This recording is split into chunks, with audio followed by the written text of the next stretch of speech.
Is amper weer tyd vir die sogenaamde city season. Desember en Januarie is gewoonlik 'n tyd van sonskyn, familie en vriende. Maar vir sommige mense is dit nie altyd so vrolik nie.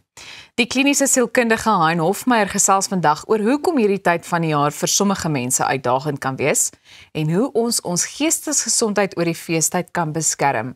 Hein, welkom terug op Goeiemôre, Good Morning. Goeiemôre Elsa, lekker om hier te kan wees, dankie. Nou, hoekom is die feestyd vir soveel mense 'n moeilike tyd van die jaar? Ja, dit is inderdaad definitief hierdie paradoks, want ons sit met hierdie Desember tyd wat almal gewoonlik geniet en is lekker en dit is vriende en familie en feesvieringe, maar daar is daai paradoks dat vir party mense is dit net hierdie tyd waarna hulle opsien, hierdie tyd wat vir hulle gepaard gaan met onsekerheid en vrees. En dit is hierdie tyd wat ons sien vir mense, en ek praat nou uit ervaring in my praktyk en nie noodwendig uit navorsing enigiets, want ek wil dit so menslik as moontlik maak. Maar dit is mense meerendeels wat sukkel met rouproses. Ons praat van 'n gekompliseerde rou. Iemand wat iemand afgestaan het aan die dood of iemand afgestaan het aan 'n skeiproses.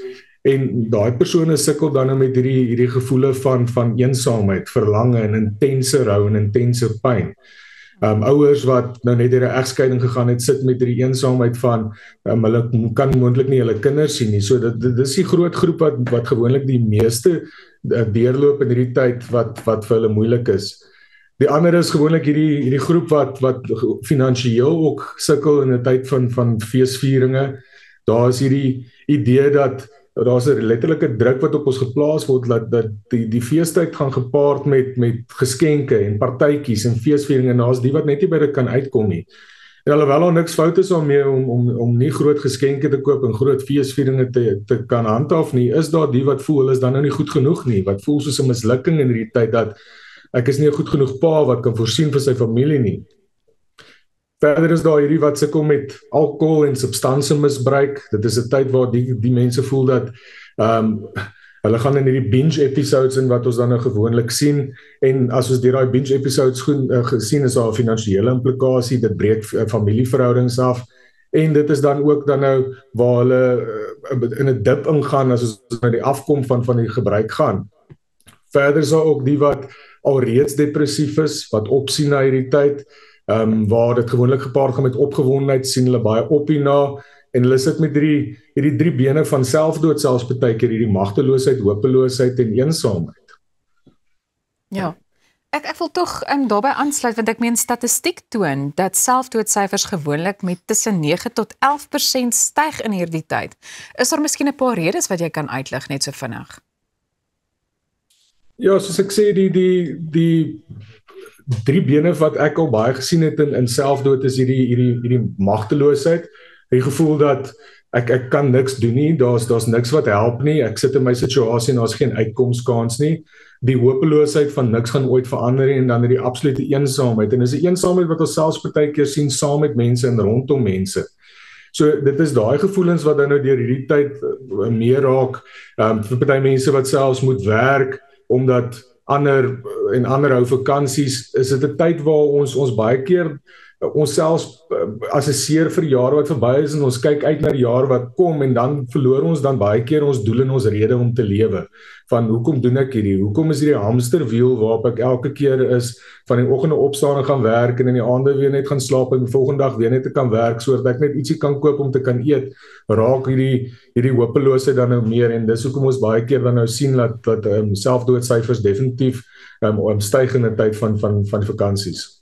Ja, Hein, ek wil tog vir jou vra, is daar miskien 'n paar praktiese coping mechanisms wat jy met ons kan deel, na aanleiding van dit wat 'n mens kan toepas om ons emosionele welstand oor die feestyd te beskerm?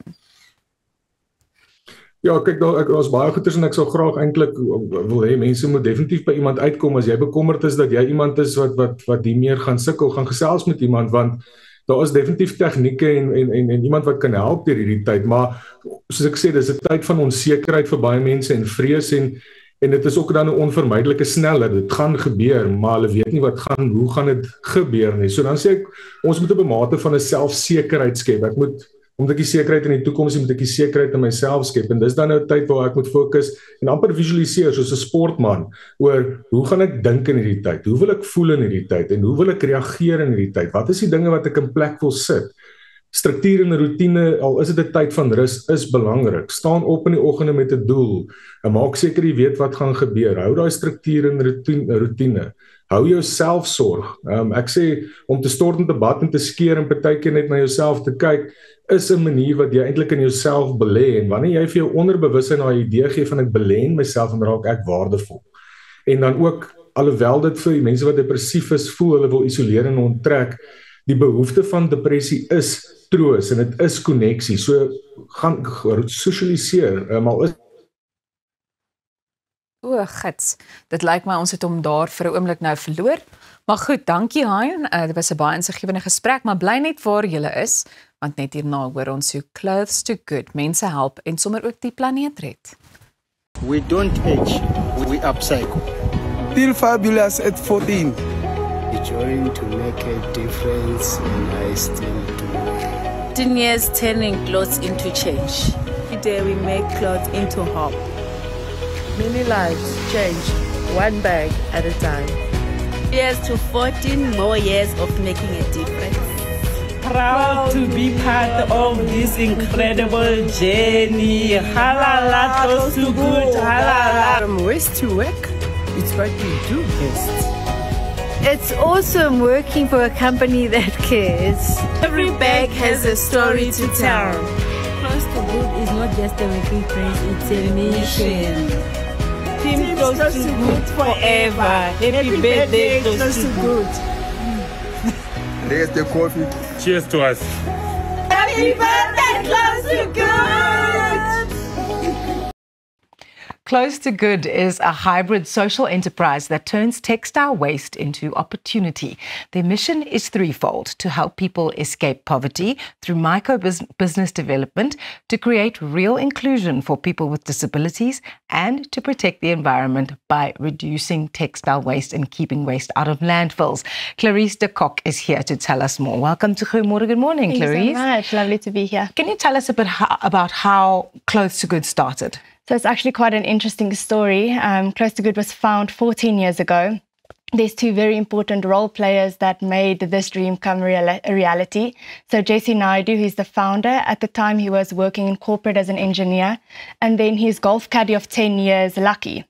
So one year, JC got free golf shoes at the golf club because he paid his membership fees early, really wanted to bless Lucky with these shoes. But ultimately, Lucky lost his job because there was conflict at the golf club because the caddy master believed that he was the one that was supposed to get the shoes. Lucky was then unemployed, and JC really wanted to find a way to support Lucky in this time. So he reached out to family and friends, as well as the principal of Corporate Pretoria, where his son was a learner.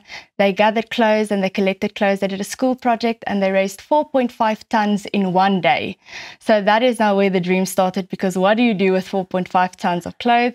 The team has grown tremendously. We have Tammy Greiling, who runs the non-profit wing. And now we get about 50 tons of clothes a month that we then recycle and distribute. That's incredible. Yeah. One of the pillars of the organization is about further inclusion for people with disabilities. What does this look like in practice? We are very passionate about including people with disabilities in our organization and in our ecosystem. This is quite multifaceted in our organization.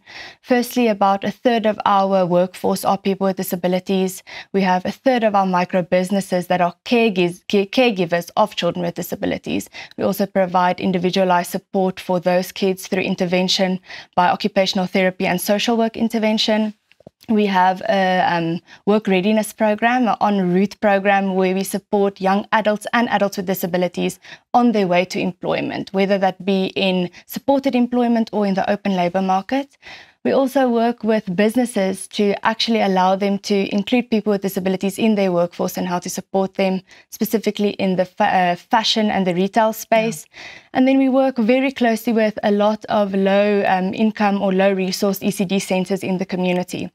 to actually support them with the tools and knowledge to include children with disabilities into their schools. So about 50% of the clothes that you receive can be worn again or can be then sold on. Yes. How does this work? How do you decide what stays and what goes? So we have a micro business development program. So currently there are about 300 registered micro businesses in our organization. So what happens is we have a sorting team that sorts the clothing items that come into 28 categories to ensure that our micro businesses really get a good mix of clothing that are of good quality. This is then baled into A grade and B grade, and then the micro businesses can buy these bales at a very affordable price, and then they resell this in their community. So they become entrepreneurs that can actually sustain a business and also give back to their community as well. But for us, it's more about the impact what the clothing has on their personal lives. A mother of a child with disability that can actually pave her house so that her child with a wheelchair can actually move independently. This is an incredible initiative. How can people get involved, Clarice? So there's a few ways you can get involved. Firstly is to actually donate your clothes. We have two big recycling partners, H&M South Africa and Levi's South Africa, that have take-back schemes. So you can take your clothing to the stores, you can get a voucher, and then all of those clothing then end up at our facility in Centurion. If you're a school, if you're a learner, a teacher, a principal, a parent, please encourage your school to have a recycling project. If you work for a corporate, we have corporate volunteerism programs where we can do a clothing drive or toy making workshop. And also if you're a student, occupational therapy, engineering, fashion design, consumer science, please, we would love to have you so that you can do your practical hours with us as well. Perfect. Thank you so much, Clarice de Kock, from Clothing to Good. And we'll put all those details on our social media pages as well. Bly ingeskakel, net hierna gesels ons oor Chasing the Sun 2.